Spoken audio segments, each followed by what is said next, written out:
Hi everyone, my name is Ian Isbasalo and our topic for today is basic display. Basic display in programming usually means showing some output like text or number on the screen open in the console or terminal. It's often the first thing you learn when start a programming language like printing Hello World. In Python, pinakauna is print open parentheses, then quote text, quote, then close parentheses, and then ang ikaduha is print and close open parentheses, and ang ikatulo is print open parentheses, F, quote text here, quote, then close parentheses. So, basic display examples. So, displaying a variable. So, print, open parentheses, and then quote, hello, comma, world, and then so, exclamation, tapos quote na pod, and then close parentheses. So, ato ni pa-try og run dito sa VS Code. So, ito ni siyang i-control C, copy paste na to, tapos matuta sa VS Code. And then, atong paste, then try na to run. So, goods. So, this print hello world to the screen is a basic example using the print function to display a text. So, diri na pod sa ikaduha, displaying no argument. So, if ato ning i-try dito og pa-try dito sa paran sa VS Code. So, ato ning i-try og run. So, wala siya makita kay wala man siya argument. So, calling print without any argument, just print a blank line. So, blank line lang iyang na-print. So, dito sa ikatulo is displaying formatting string. So, print, open parenthesis, F, then quote, then kaning curly braces, name, then curly braces na pod is curly braces, then age, and then curly braces na pod years old, then quote, and close parenthesis na dahil siya. So, ito ni siyang i-try og run dito sa VS Code. So, ito siyang dito sa VS Code. So, kaning displaying formatting string is ato ni siyang copy paste. Try na to run dito sa VS Code. Copy paste, tapos paste diha. And then ato siyang i-try og run. So, naatay variable na name and atong value is ang iyan, then ang variable naman age, tapos ang atong value is 20. So, you can see no, nakita na to sa atong pag-run is ang nigawas is Ian is 20 years old.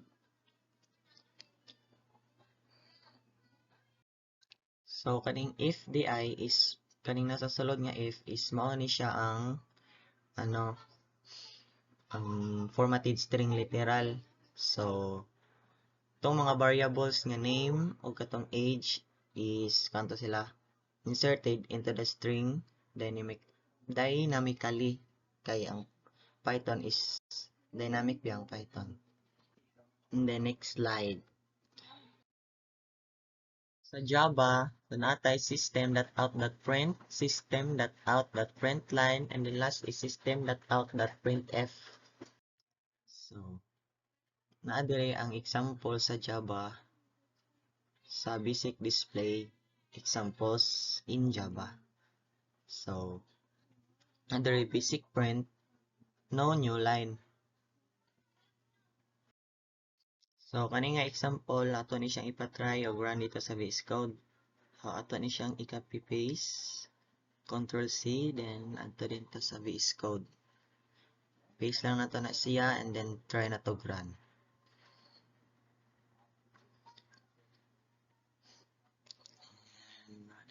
So, goods na, naara ang na-print, hello world. And then, Sa ikaduha naman, balik ta dito sa PPT. So, kaning print with new line. Ito siya i-copy-paste. Then, patry na to run dito sa base code. So, ito na siyang iparana. So, goods. Manang nabuwag na siya kay katong ganina is wala man to siya new line and then kana kay print line naman siya. So, isa-isa na siya og print. Ano to? So, balik ta sa PPT. So, kaning ikatulong example.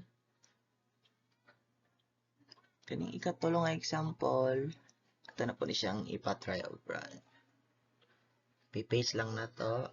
Control C and then ito sa base code. Print na to. Pa-try na to run.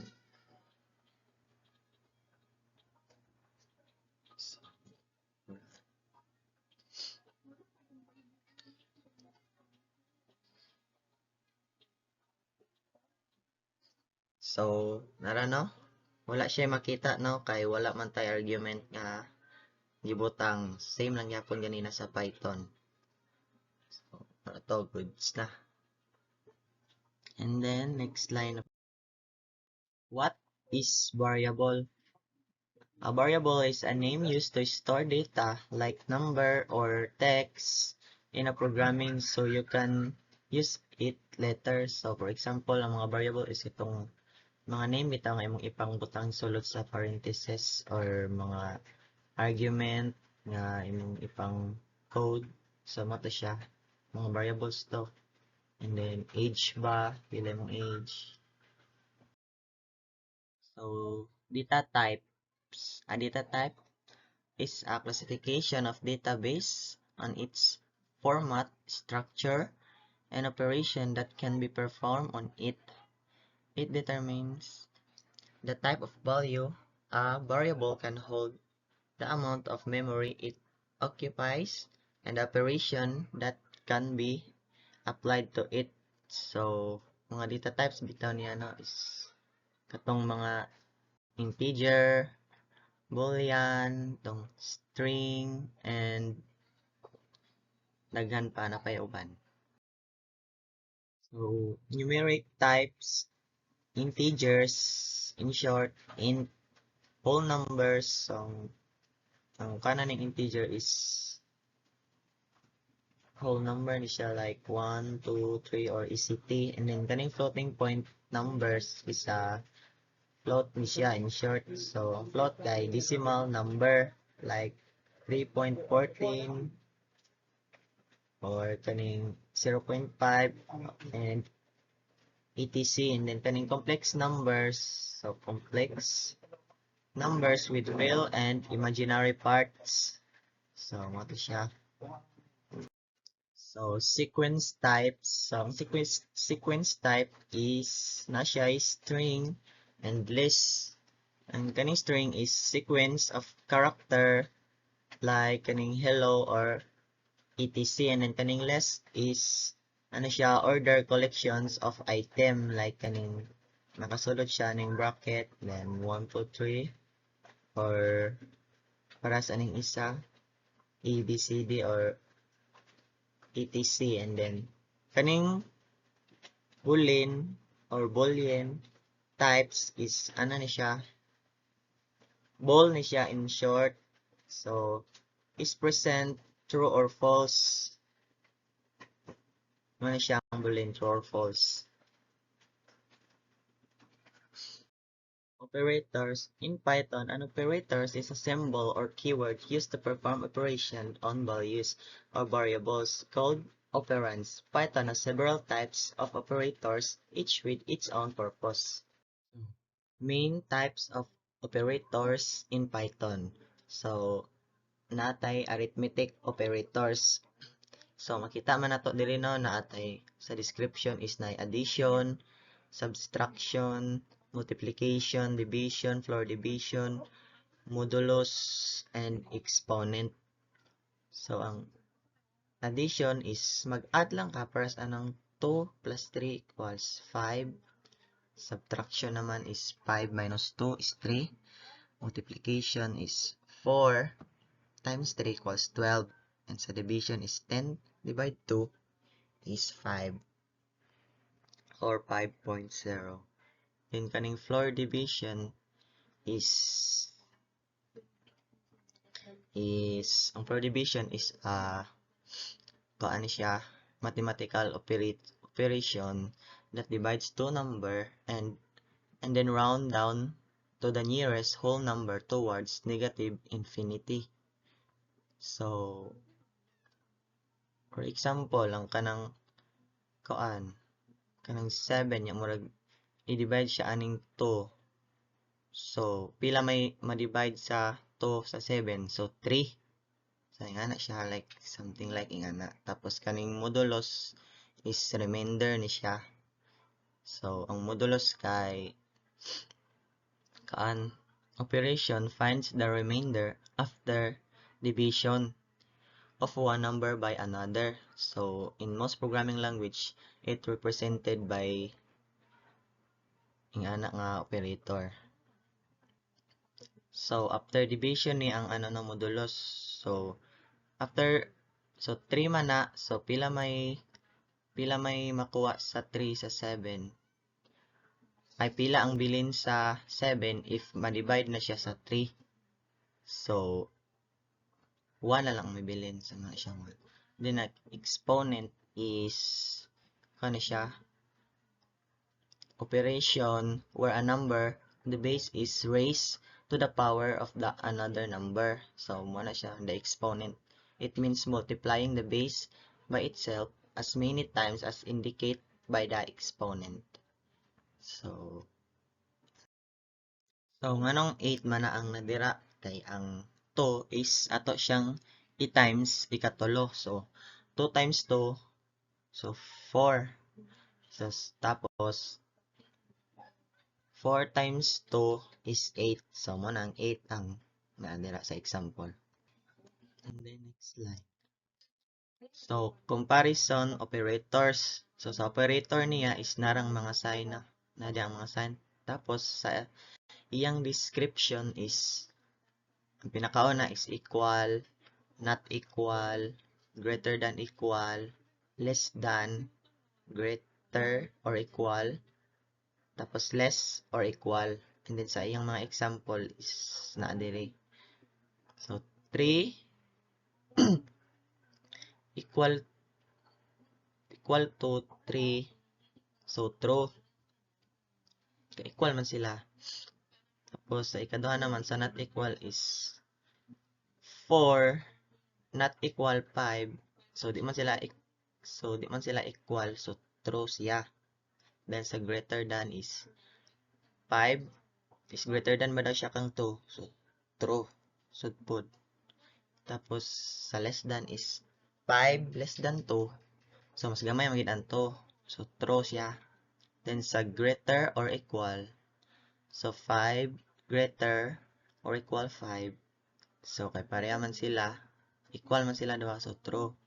Tapos sa less or equal, so si 4 is less than or equal ba daw siya kang 6. So true man siya. Wala siya. Tapos sa next slide. So dito naman sa logical operators is sa operator niya is na and, or, and then not. Tapos sa description niya is true if both are true. And then sa ikaduha is true if at least one is true. Then sa ikatulo niya kay inverse the boolean is value. And then sa example niya is true and true. And then true. Then sa kaduha is true or false, true. Sa ikatulo kay not true, false. So kaning true and true kay diri sa description niya kay true if both are true. So para man sila true. So true jud na diha. And then sa ikaduha naman is kaning true or false. So na true siya kay sa description niya is at least one is true man daw. So kung naay sakto nga isa, true na din na siya. Tapos sa inverse naman is not true, false. So ka inverse man, kibali kung true siya, mahimo siya false. So kung false siya, mahimo siya true. And then next, sa assignment operator. So makita naman yung operator na no, na yung mga sign. And then example niya is x equal 5. And then sa ikadua is x plus equal 3. Sa ikatulo is x minus equal 2. Then x times equal 4. And then x divide equal 2. So na siya equivalent. So na siya equivalent to. So assign 5 to x. Sa pinakauna sa ikaduha is x equal x plus 3. And then x equal x minus 2. X equal x times 4. X equal x divide 2. So mo na yung mga equivalent. In Java, an operator is a special symbol that performs operation on variables and values, just like in Python. Java supports several types of operators. So, arithmetic operators. So, similar na sila sa atong ganina sa Python. So, ang Java naapod siya ay addition, subtraction, multiplication, division, and katong modulus. So, kita naman dito sa example, a plus b, a minus b, a times b, a divide b, tapos katong remainder a, tapos b, and the next is rational comparison operators. So, same lang yapon siya sa atong ganina sa Python. So, na operator, description, and example. So, equal, kaduha not equal, greater than, katulo, less than, greater or equal, less or equal. So, A equal B, sa yung example. Sa ikaduha is A not equal B, A greater than B, A less than B, A greater or equal B, and then sa last is A is less or equal kang B. And then next slide. Logical operators. So sa operator na and not sa description niya is logical, and sa example niya is A greater than 5 and B less than 10, and then sa logical not, ang yung example is not, close and open parenthesis, A is not B, close and parenthesis. Slide is assignment operators. So, same lang yapon sa Python. Operator example and yung equivalent. So, sa operator na diyang mga sign, and then sa example is x equal 5, x plus equal 3, x minus equal 2, x times equal 4, and then x divide equal 2. So, yung mga equivalent is assign 5 to x. X equal x plus 3. X equal x minus 2. X equal x times 4. And the last is x equal x divide 2. So, muna yung mga equivalent. So, unary operators. So, na siya operators, description, example. So, sa operators na yung mga sign, and then sa description is unary plus positive. So, sa example is kaning plus A, unary minus negative. So, negative A sa example, increment by 1. So, this decrement by 1, logic not. So, sa example niya is mo nang sa ikatulo is A++ or plus A duha ka minus or minus minus 8 tapos not true, false. Mura to akong topic guys. Thank you.